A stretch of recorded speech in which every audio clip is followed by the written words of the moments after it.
the lone wolf character has been so romanticized and blown out of proportion as some sort of heroic moves of strength, where in reality the lone wolf perishes alone.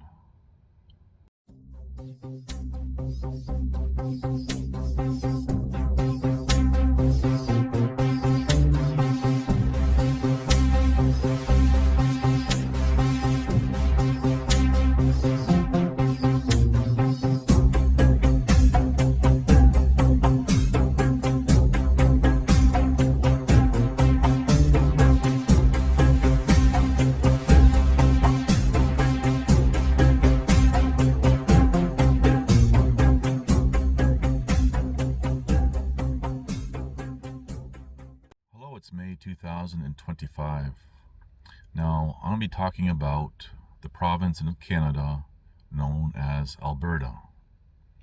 And I would just like to say that Alberta is a beautiful province. And the people there, some of the best people in the world are there. However, if it wasn't for the police, judicial, and political corruption that exists there, that was part of my efforts, along with exposing, whistleblowing about the sexual abuse, trafficking of vulnerable women at a non-profit mental health organization where I worked. I'd probably still be there. But unfortunately, the events that followed all that made it impossible for me to be there. And this is a very good segue into what I really want to talk about with Alberta. Now, before I get into all that, I would like you to think about all these countries in modern history that have been broken up into tiny little countries. And I'm not going to be getting into anything other than what I want to focus on with regards to this. But each country becomes small and isolated, and that has its own set of problems. When you look at Alberta, you have two major cities. You have Calgary, and Calgary police have the worst reputation across Canada among other police forces. And this is not me saying this. And you have Edmonton. Now, before I get into anything else, I know people are going to say, wherever you are, whatever city you're in, you're going to say, oh, we have the worst. No. So you have two major cities. And the province itself is isolated from the rest of the country. And these two major cities, well, they're pretty much isolated themselves. And this allows the opportunity, for example, for massive corruption in the system. And the people in Alberta are willing to ignore all that because of their emotions with whatever psyop is being presented that they want to or should separate. And you have that lady politician, she reminds me of homemade cookies for some reason, but anyway, she's really advocating for this, really getting people going. Here's the problem with all that. Imagine Alberta separating, and all this corruption that I've talked about, and I've spent over a decade now exposing with first-hand knowledge, is continuing. Alberta is going to be even more isolated, and there's going to be no opportunity, for example, for the federal government, the rest of Canada, to intervene and, for example, take action, investigate, whatever the case may be, to put a stop to it all.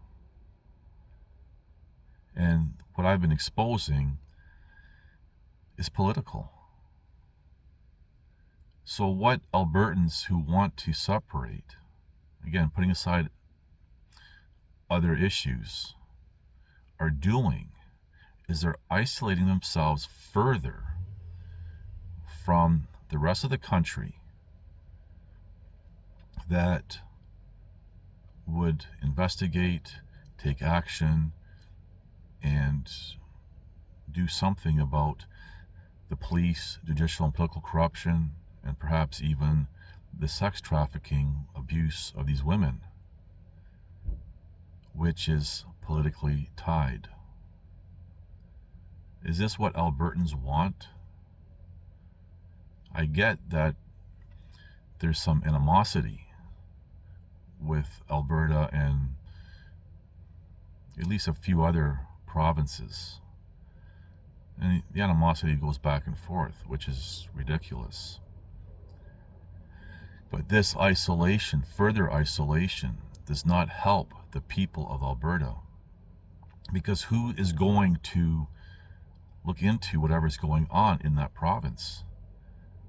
The province itself, the politicians, the police, the justice system? That's almost like saying internal affairs, professional standards are going to look at their own to see if there's any wrongdoing. We know how that works for everyone. Alberta is not going to politically look into their own mess, and they're going to suppress it because it makes sense. They want to preserve their image. So people of Alberta really need to think about this. Whether it's a full separation to make their own country, perhaps join another country, whatever. Well, let me just stop there for a second. Joining another country like the United States, for example. The United States as a whole, they're not going to care about some new northern state and whatever corruption is going on. The rest of Canada will. The federal government should. And I'm not saying there's no corruption at any level of government. I'm just saying, at least right now, or prior, Alberta being isolated still had to worry about the rest of Canada, the federal government. I'll give you an example. During the Court of Appeal, which is the second level of appeal in a province, I think it was the 6th Crown prosecutor told the judge that if this case of mine went to the Supreme Court, they would not be representing, because they have the politics and the corruption doesn't reach that far out to the Supreme Court. And what are they going to do? Lose. And that's why there's been no formal rulings on any of the major elements of my appeals. Just dismissed. The appeals gone. So there's an example of why Alberta separating is not good for Alberta or Albertans overall. Because there'll be no one to step in and say, hey, fix this. And whatever politician you think that's local to Alberta is going to save the day, think again. So I just really want to highlight this major point with all the talk that was going on about Alberta separating. And you haven't really heard much about it. It's still going on. There's people talking about it.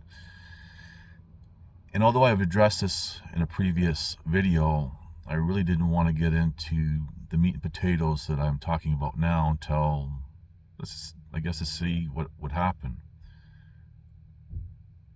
But But Albertans need to really think about it. And this is not only about Alberta. For example, Saskatchewan as well. Saskatchewan would be in the same boat. Saskatchewan and Alberta, say together, separating. It's not helping people from Saskatchewan. And Saskatchewan is also a very isolated province with two reasonably sized cities. You have Regina and Saskatoon. And both provinces have all these little communities scattered throughout, which is really what makes these provinces nice. These small communities and people knowing everybody. And it's just, the people of these provinces are fantastic. As I said, Alberta is a beautiful province. Saskatchewan as well. If you want the type of terrain that's in, or closely to what's in Alberta, you have to go northern Saskatchewan, but I'm totally going off on a tangent here. But you have provinces with small, compared, say, to other provinces, small amount of people, being isolated even further. It's not helping the people at all. And yes, there's some major points, and I'm not saying I agree or disagree that there's no issues. I'm only focusing on this one topic of wanting to separate. So, just things to think about. Thank you for watching. Please like, subscribe, comment, and share. Am I stating or implying Canada as a whole or other provinces are perfect? No, I am not stating that or implying that at all.